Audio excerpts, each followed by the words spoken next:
جب فخر و مباحات کرنے لگیں گے یہ قیامت کی نشانیاں.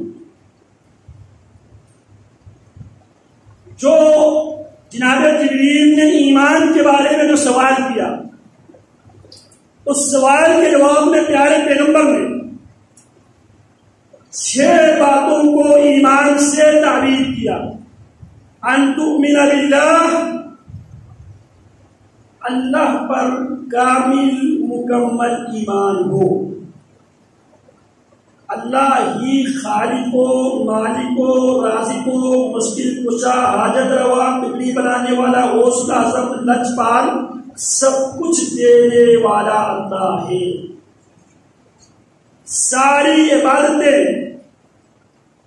اس عبادت کا تعلق زبان سے ہو، اس کا تعلق دل سے ہو، اس کا تعلق اعضاء سے ہو، اس کا تعلق مال سے ہو، ان تمام عبادتوں کو اللہ ہی کے لیے خالص کرنے کا نام ایمان باللہ ہے.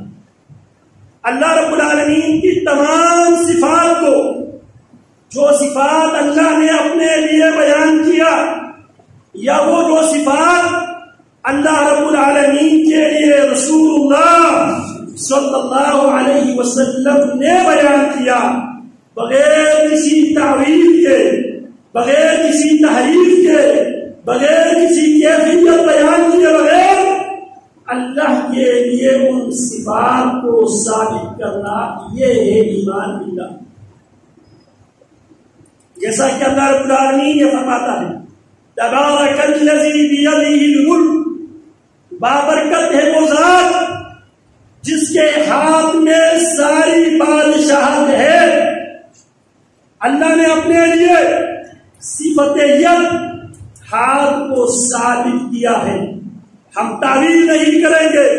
لوگ تعویل کرتے ہیں، ہاتھ سے مراد اللہ کی قدرت ہے. ہم تعویل نہیں کریں گے. اللہ ہاتھ رکھتا ہے لیکن اللہ کی ہاتھ کی کیفیت نہ اللہ نے بیان کیا نہ رسول اللہ نے بیان کیا. اللہ ہاتھ رکھتے ہیں جیسے اللہ کے شان دینے لائق ہے. اللہ دیکھتا ہے جیسے اس کی شان دینے لائق ہے.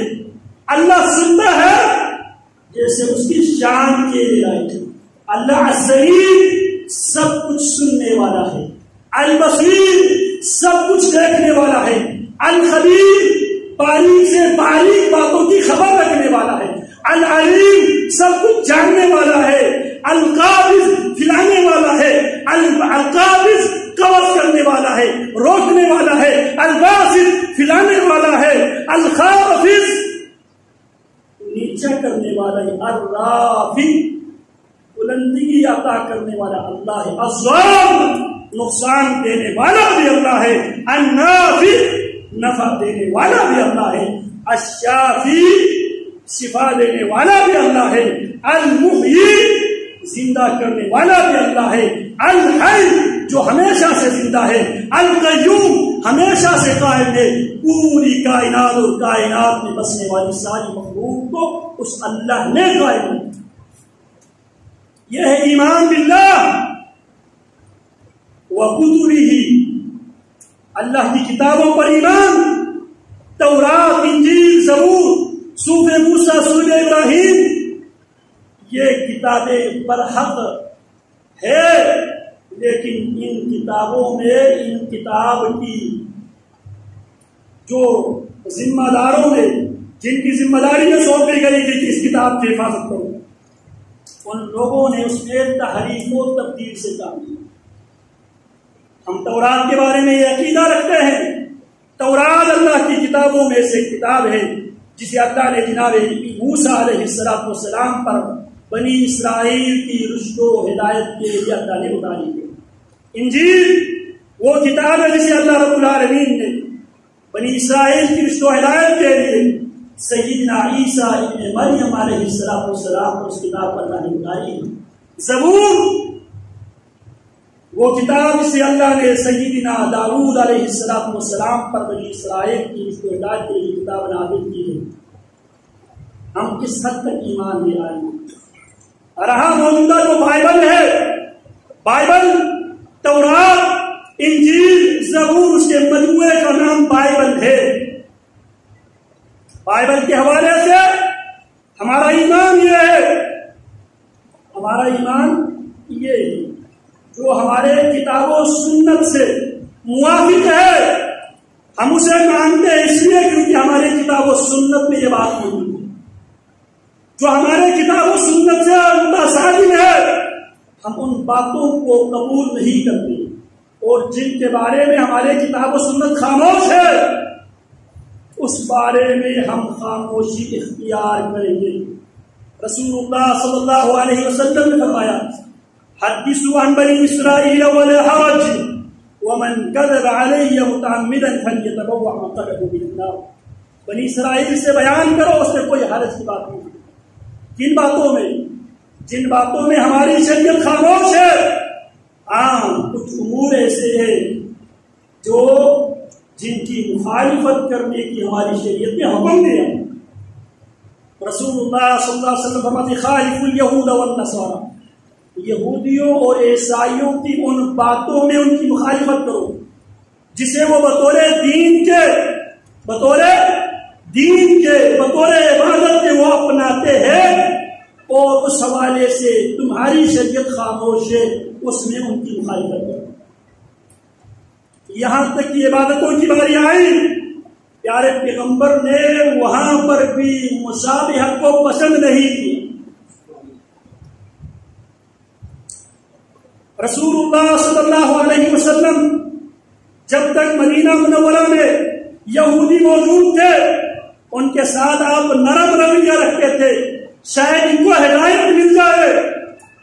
اور جب آپ علیہ السلام کی زندگی کا آخری روز ذو الحج ہے، محرم ہے، آخری محرم، اور آخری محرم میں یہودیوں کی مخالفت کا پیارے پیغمبر علیہ السلام نے عزم بھی کر لیا تھا اور امت کو یہ حکم بھی دیا تھا، لئن عشت الى القابل لأصومن التاسع، اگر اگلے سال تک میری زندگی رہے تو میں کیا کروں گا؟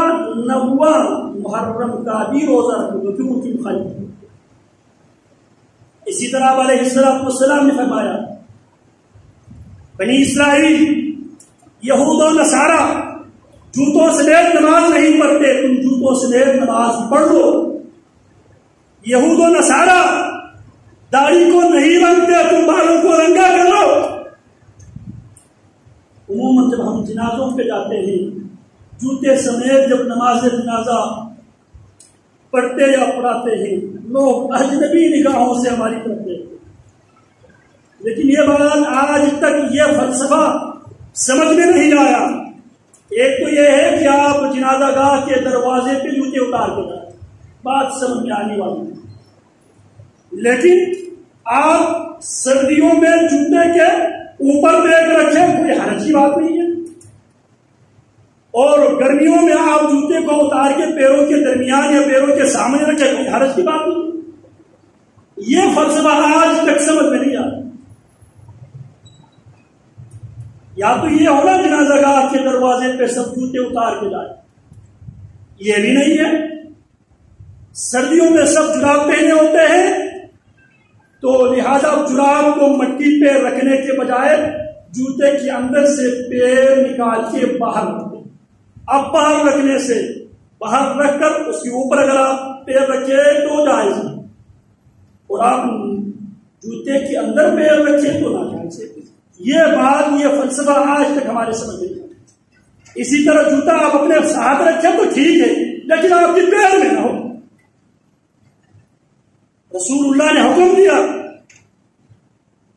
عام نمازوں میں بھی جوتا سمیت نماز پڑھ لیا کرو اگر پہلے موقع۔ مسجد میں کیوں نہیں پڑھتے؟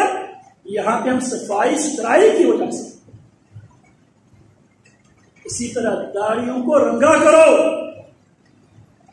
ابو قحافہ کو کلمہ پڑھانے کے لیے محمد رسول اللہ صلی اللہ علیہ وسلم کے پاس پیش کیا جاتا ہے فتح مکہ کے موقع پر۔ آپ کیا فرماتے ہیں؟